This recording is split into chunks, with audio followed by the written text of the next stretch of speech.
Pessoal, tudo bem? Dr. Giocondo, psiquiatra aqui. Hoje eu vou falar sobre um tema que tem chegado e chega muito, sobretudo na primeira consulta, que é justamente como é a primeira consulta de um psiquiatra. Cheio de tabu, que talvez antigamente fosse um pouco pior.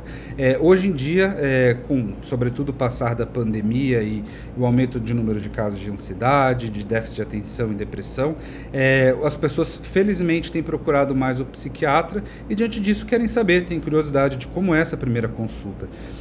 Geralmente quando o paciente chega, seja pelo WhatsApp, Instagram, a forma como ele procurou e achou, eu sempre explico que é o seguinte: a primeira consulta, seja presencial, seja online, tem duração aproximadamente de 1 hora, e aproximadamente porque, claro, né, tem casos que são mais fáceis, casos que são mais difíceis, e isso pode oscilar um pouquinho. E nessa consulta, a gente tem as questões, que a psiquiatria é uma especialidade médica, e como uma especialidade médica, tem aspectos que são comuns a qualquer consulta, que é a questão do agendamento de horário, de acompanhamento longitudinal, de pedir exames, seja necessário ou não, de passar uma receita, um tratamento. Tem questões que são específicas da psiquiatria, sobretudo quando a gente fala da anamnese, que é a história clínica do paciente. Talvez na psiquiatria o histórico genético seja importante, o histórico afetivo, social, de relações, a relação com o trabalho, a relação com o relacionamento que essa pessoa tem com amigo, com afetos, talvez seja um pouco mais importante do que, por exemplo, uma consulta de ortopedia ou de cirurgia plástica.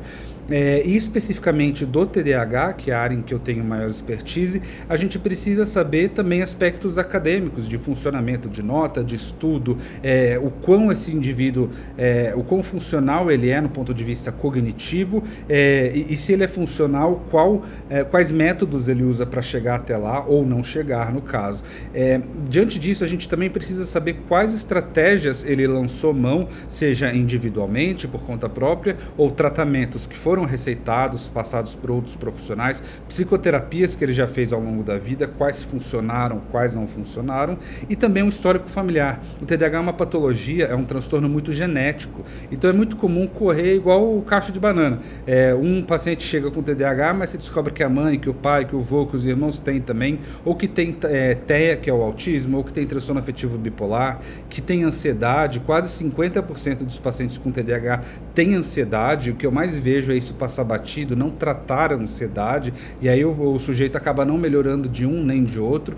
Então tudo isso é visto numa primeira consulta. A gente vai identificar quem é esse paciente, identificar quais tratamentos ele já fez, quais já foram suficientemente bons ou não, e propor uma nova intervenção e desenhar de forma artesanal e casar com aquele paciente o melhor tratamento possível. Eu geralmente encaminho para a psicoterapia, sobretudo o TDAH, que é uma patologia do neurodesenvolvimento. Sendo assim, padrões cognitivos, padrões de entendimento, de execução de tarefas, padrões de estudo, padrões atencionais, eles só vão melhorar com uma psicoterapia cognitivo. E muitas das vezes, quase sempre, eu também indico atividade física, exceto caso em que o paciente não possa, por uma questão talvez ortopédica, enfim, cirúrgica ou até clínica, mas a atividade física e a psicoterapia, eu sempre falo que os meus pacientes sempre saem com esse tipo de tratamento que vai muito além de uma medicação.